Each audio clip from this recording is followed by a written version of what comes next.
আপোনাৰ প্ৰফাইলটো হয়তো বহুতো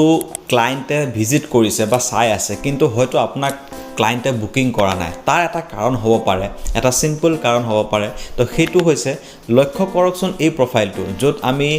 আৰ্টিষ্টজনৰ কোনো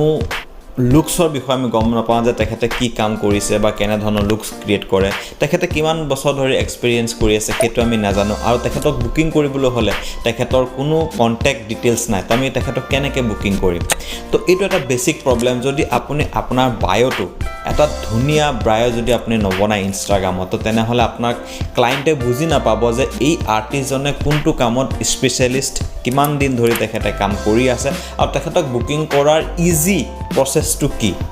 তো সেইটো জেগাত আমি আমাৰ বায়োটো ধুনীয়াকৈ এডিট কৰিব লাগিব ধুনীয়াকৈ শ্ব'কেছ কৰিব লাগিব যদি আমি বায়োটো ধুনীয়াকৈ বনাওঁ তো তেনেহ'লে আমাৰ চান্সেছ বাঢ়ি যাব যে এজন ক্লায়েণ্টে আমাক সহজতে বুজিব পাৰিব যে মই কি কাম কৰোঁ কিহত এক্সপাৰ্ট কিমান দিন ধৰি কাম কৰি আছোঁ আৰু মোক বুকিং কৰাৰ একদম ইজি প্ৰচেছ যে ফোন নম্বৰ হওক বা হোৱাটছআপ হওক একদম ইজি প্ৰচেছত মই তেওঁলোকক বুকিং এক্সপিৰিয়েঞ্চটো দিব লাগিব আৰু যদি মই সেই কামটো কৰি লওঁ তেনেহ'লে মোৰো ক্লায়েণ্টৰ যেটো ৰিটেনশন সেই বস্তুটো মোৰ বাঢ়ি যাব তো গতিকে এই মিষ্টেকটো নকৰিব আৰু নিজৰ বায়োটো ধুনীয়াকৈ বনাওক থ্যাংক ইউ